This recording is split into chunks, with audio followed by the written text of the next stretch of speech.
ناشکری بہت زیادہ ہے، ناقدری بہت زیادہ ہے، جدھر دیکھو ناشکری ناشکری، شکر ہے ہی نہیں۔ اللہ نے کروڑوں نعمتیں دی ہوئی ہیں لیکن شکر نہیں ادا کرتے۔ ایسے بھی لوگ ہیں جن کے پاس اربوں خربوں روپے ہیں، ان سے بندہ پوچھے کیا حال ہے تو کہتے ہیں بڑا ہی برا حال ہے۔ اب ایسے آدمی کو بندہ کیا کہے؟ سوچے تو صحیح نا کہ اللہ نے سب کچھ دیا ہوا ہے، اسے تو چاہیے کہ اللہ کا اتنا شکر ہے کہ اللہ نے میری اوقات سے کہیں بڑھ کے مجھے دیا ہوا ہے۔ اور اللہ نے یہ کئی جگہ پہ اس بات کو ذکر بھی فرمایا ہے، وَقَلِيلٌ مِّنْ عِبَادِيَ الشُّكُورُ۔ اللہ نے داؤد علیہ السلام کو حکم دیا، اعملوا آل داؤد شکرا وقلیلا من عبادی الشکور۔ اے داؤد علیہ السلام کے خاندان کے لوگوں، اللہ کا شکر ادا کرو، اور بہت کم لوگ ہیں جو اللہ کا شکر ادا کرتے ہیں۔ میرے بندے بہت کم ہیں جو شکر ادا کرنے والے ہیں۔ اب اللہ سے یہ دعا مانگنا، یا اللہ ان قلیل میں ہمیں بھی شامل فرما لے کہ ہم تیرا شکر ادا کرنے والے بن جائیں، ہم تیرا شکر ادا کرنے والے بن جائیں۔ وَمَا قَدَرُ اللَّهَ حَقَّ قَدْرِ، اللہ کی جیسی قدر کرنی چاہیے تھی ویسے ہم نے قدر کی۔ اللہ کی ہزاروں نعمتیں، لاکھوں نعمتیں برس رہی ہیں، لیکن اس کے باوجود شکر نہیں ہے، تو بھائی شکر ادا کرنا چاہیے۔ اسی طرح حدیث پاک میں آتا ہے، چند چیزیں ایسی ہیں، چند انعامات ایسے ہیں کہ ان کے ضائع ہونے سے پہلے انسان جو ہے ان کا قدر کر لے۔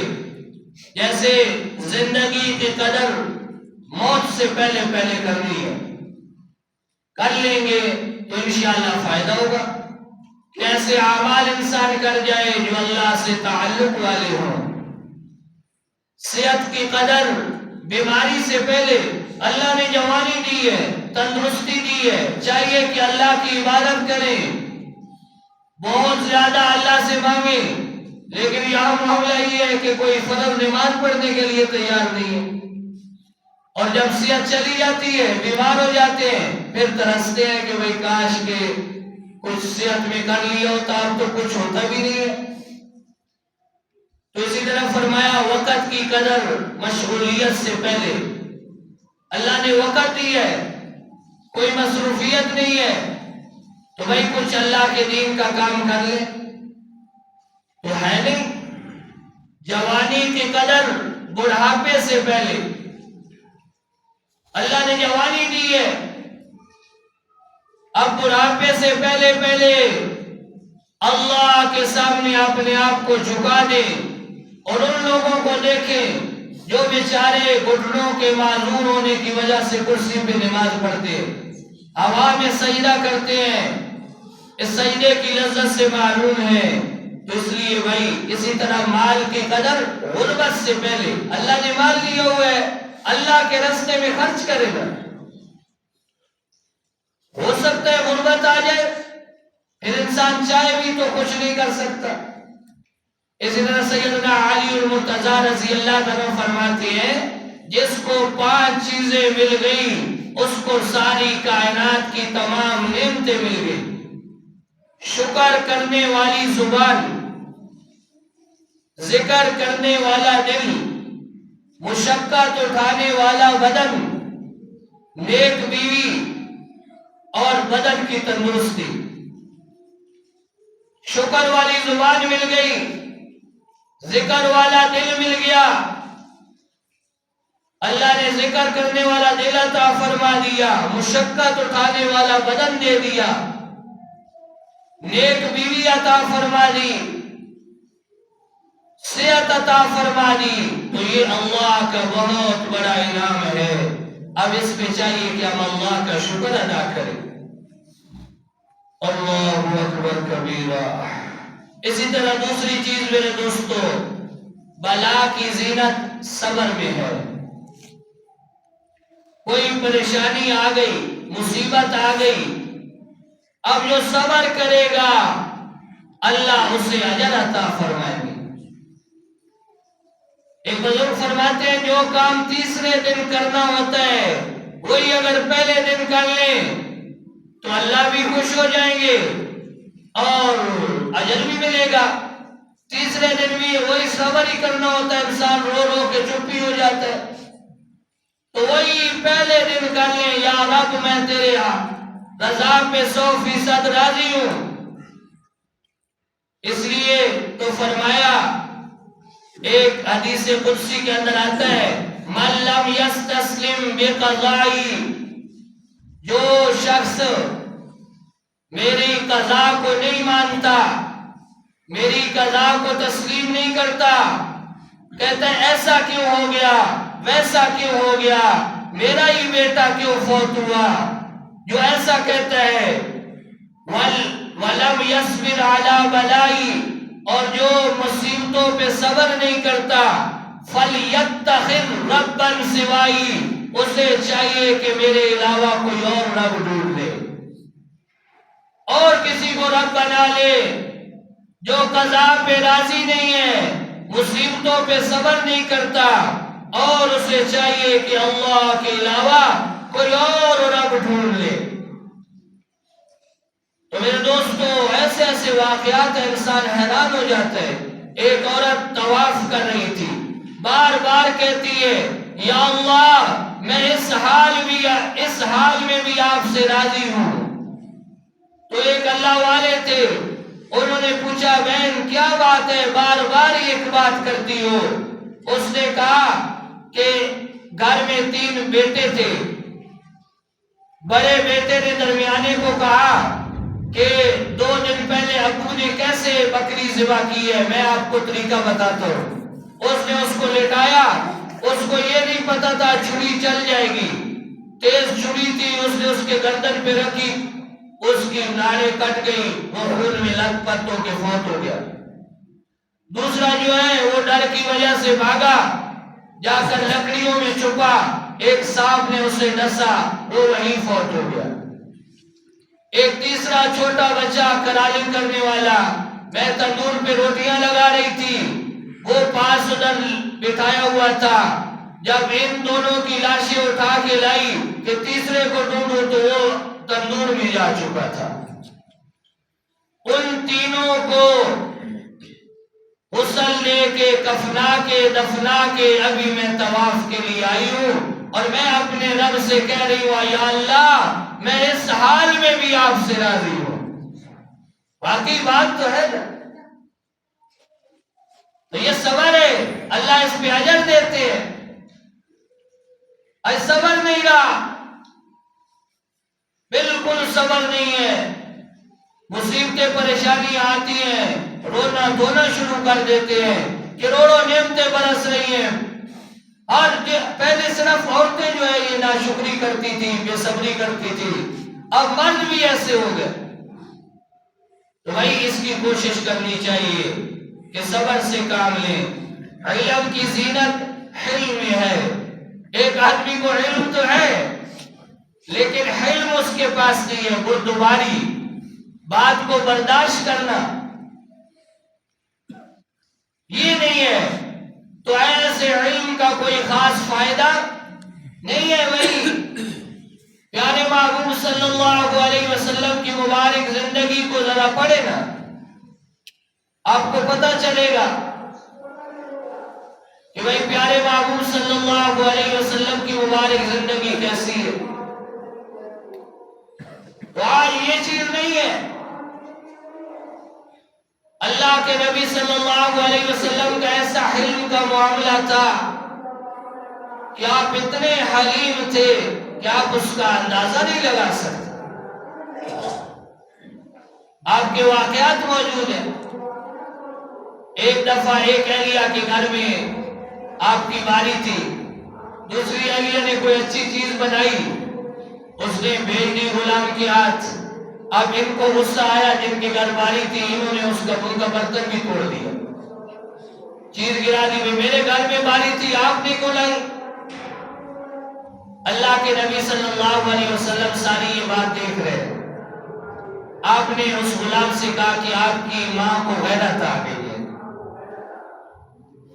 تو آپ نے اسی وقت ایک پیالہ اسی کے گھر سے لیا، واپس بھیج دیا، لیکن آپ نے کوئی ڈانٹا نہیں، کوئی غصہ نہیں کیا۔ ہمارے جیسا آدمی ہو تو اسی وقت طلاق دے دیتا، یہ تو بڑی نافرمان ہے، اس کو طلاق دے دو، ایسا آپ نے نہیں کیا۔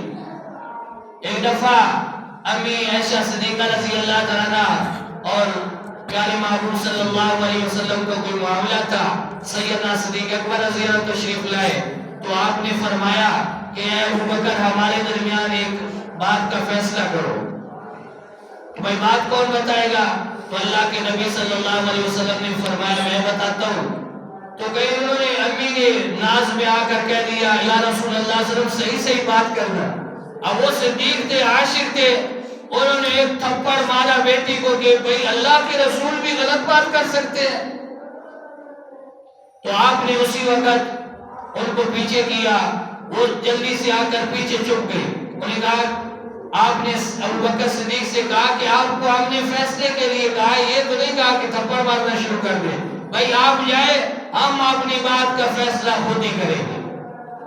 وہ چلے گئے تو امی سے کہنے لگے پیارے محبوب صلی اللہ علیہ وسلم دیکھو میں نے آپ کو دوسرے تھپڑ سے بچا لیا، تو آپ ایسے کریں گے؟ ہمارے جیسا کو ہوتا کہتے اس کو کٹ پڑنی چاہیے، باپ مارے گا ہم خوش ہوں گے، لیکن آپ ایسا معاملہ نہیں فرماتے تھے۔ میرے دوستو ایک نوجوان آیا، اس نے آ کر عرض کیا یا رسول اللہ صلی اللہ علیہ وسلم میرا زنا کو جی جا رہا ہے۔ اب ہمارے سے کوئی آ کر یہ کہے تو ہم اس کی ایسی پینٹی لگائیں گے یاد رکھے گا۔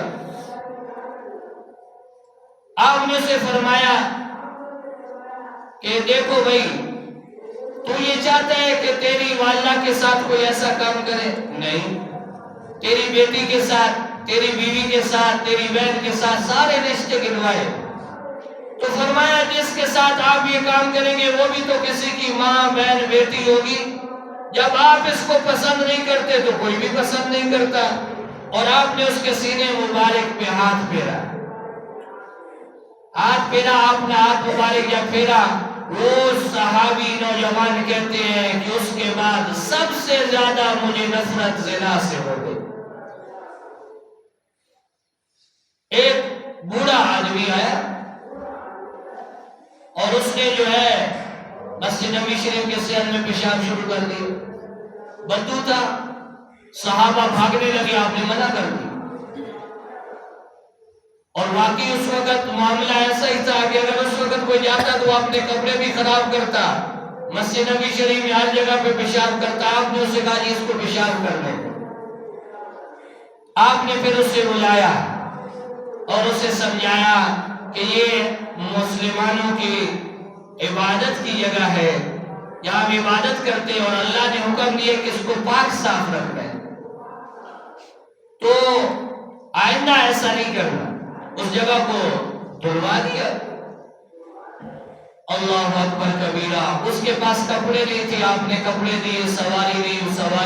وہ جب اپنے قبیلے میں گیا اس نے سب لوگوں کو جمع کیا، وہ کہنے لگا میں ایسی ہستی سے مل کے آیا ہوں کہ ہم نے ان کی پاکیزہ جگہ پہ پیشاب کیا، انہوں نے کچھ نہیں کہا مجھے، حتیٰ کہ مجھے کپڑے اور سواری بھی دی، میں نے اسلام قبول کر لیا، تم سب بھی مسلمان ہو جاؤ۔ ایسے اعلیٰ اخلاق میں نے نہیں دیکھے۔ حتیٰ کہ میرے دوستوں کافروں کے ساتھ عجیب معاملہ، یہ زندگی سیرت پڑھنی چاہیے۔ آج یہ سیرت پڑھتے نہیں ہیں، اسی لیے ہماری زندگی جو عجیب و غریب ہے، برداشت ہی نہیں ہے۔ ایک کافر آپ کا مہمان بنا، اس نے رات کو کھانا زیادہ کھا لیا، اس کا جو ہے وہ پیشاب کر دیا بستر پہ، بھاگ گیا، رات کو صبح ہوتے بھاگ گیا، اس کی کوئی تلوار یا کوئی چیز رہ گئی تھی، وہ جب اسے رستے میں یاد آیا تو واپس آیا تو آ کر دیکھتا ہے کہ پیارے محبوب صلی اللہ علیہ وسلم اپنے ہاتھ مبارک سے اس کا پخانہ پیشاب صاف کر رہے ہیں، دھو رہے ہیں۔ جب اس نے یہ ماجرا دیکھا اسی وقت اسلام قبول کر لیا۔ حتیٰ کہ میرے دوستو آپ کا تو منافقوں کے ساتھ ایسا معاملہ ہے کہ انسان حیران ہو جاتا ہے۔ عبداللہ بن ابی منافقوں کا سردار، بہت ہی زیادہ مسلمانوں کو تکالیف دینے والا، آپ نے اس کے ساتھ کیسا معاملہ کیا؟ جب وہ بیمار ہوا اس نے اپنے بیٹے جو مخلص صحابی حضرت عبداللہ رضی اللہ تعالیٰ عنہ تھے انہیں بھیجا کہ نبی علیہ السلام کو بلا کے لے آؤ۔ وہ بلا کے لائے، آپ نے جو ہے اس کے پاس گئے، حالانکہ پتہ تھا اس بدبخت نے بہت تکلیفیں دی۔ اس نے آگے سے کہا کہ بھئی اگر آپ میں مر جاؤں تو ایک تو مجھے اپنی قمیض مبارک دے دے، ہو سکتا ہے میری بخشش ہو جائے، اور دوسرا میرا جنازہ پڑھ دینا، ہو سکتا ہے میری مغفرت ہو جائے۔ اور بعض روایات میں آتا ہے کہ اس کے جو بیٹے تھے صحابی تھے انہوں نے آ کر مانگی، آپ نے اپنی قمیض مبارک اس کو دے دی۔ حتیٰ کہ جنازے کے لیے تشریف لے جانے لگے، حضرت عمر رضی اللہ تعالیٰ نے آپ کی قمیض مبارک پکڑ لی، یا رسول اللہ صلی اللہ علیہ وسلم یہ تو بہت بڑا اللہ کا دشمن ہے، اس نے تو بڑی تکالیف پہنچائی ہے، آپ اس کا جنازہ پڑھیں گے؟ آپ نے فرمایا کہ مجھے اللہ نے اس سے منع نہیں کیا، میں اس کے لیے 70 مرتبہ بھی مغفرت مانگوں گا، 70 مرتبہ بھی اس کے لیے یہ دعا کروں گا۔ تو آپ نے پھر آپ کو منع کر دیا کہ اس کے بعد کہ نہ آپ کسی منافق کا جنازہ پڑھ سکتے ہیں، آپ 70 بار بھی ان کے اوپر جنازہ پڑھیں تو میں اللہ نے ان کی مغفرت نہیں کرنی۔ لیکن یہ اعلیٰ اخلاق دیکھ کر میرے دوستو عبداللہ بن ابی کے خاندان کے 2000 آدمی مسلمان ہو گئے۔ یہ حلم ہے نبی علیہ السلام کا۔ اللہ اکبر کبیرہ۔ اور محسن کی زینت احسان نہ جتلانے میں ہے۔ ایک آدمی نے کسی پہ احسان کیا، اب وہ جو ہے خاندان میں ادھر ادھر کہتا ہے میں نے اس کے ساتھ یہ کیا، میں نے اس کے ساتھ یہ کیا، تو اب یہ سارا اجر ضائع ہو جاتا ہے۔ اس کو چاہیے کہ احسان نہ جتلائے۔ آج لوگ زکوٰۃ دیتے ہیں، اپنے مال کو پاک کرتے ہیں، دوسرے کو غلام بنا لیتے ہیں۔ ایسا نہیں کرنا چاہیے۔ اور نماز کی زینت خشوع و خضوع میں ہے۔ نماز پڑھے ایسی پڑھے کہ اللہ کے ساتھ تعلق بنا ہوا ہو، اللہ کے ساتھ تعلق بنا ہوا ہو۔ تو بھائی آج خشوع و خضوع نہیں رہا، نماز تو پڑھتے ہیں ہم مگر دھیان کہیں اور ہوتا ہے، تعلق باللہ نصیب ہی نہیں ہے۔ صحابہ کے واقعات سنے تو انسان حیران ہو جاتا ہے۔ سیدنا علی المرتضیٰ رضی اللہ عنہ کے جسم میں تیر لگ گیا، وہ تیر نکلتا نہیں تھا۔ کسی نے کہا جب یہ نماز پڑھنے لگے پھر تیر نکال لیا جائے، تو جب وہ نماز میں مصروف ہوئے تیر نکال لیا گیا، پتہ ہی نہیں چلا، پتہ ہی نہیں چلا۔ وہ فرماتے ہیں قسم ہے اس ذات کی کہ مجھے نہیں پتہ چلا کہ آپ لوگوں نے تیر نکالا ہے کہ نہیں، ایسی نماز تھی۔ ایک دفعہ ایک صحابی نماز پڑھ رہے، ساتھ بچہ ہے، اوپر سے سانپ گرا، وہ بڑا شور شرابہ ہوا، ظاہر ہے وہ بچے کے قریب آ گیا، تو بعد میں پوچھنے لگے اگیا سے کہ بھئی ادھر تھوڑا بہت کچھ شور ہوا تھا، کیا ہوا تھا؟ انہوں نے کہا اللہ کے بندے بچے کی تو جان جا رہی تھی اور آپ کہتے تھوڑا بہت کچھ شور ہوا ہے۔ آپ نے کہا کہ آپ کا ناس ہو، اگر میں ادھر توجہ کرتا تو نماز کہاں رہتی ہے؟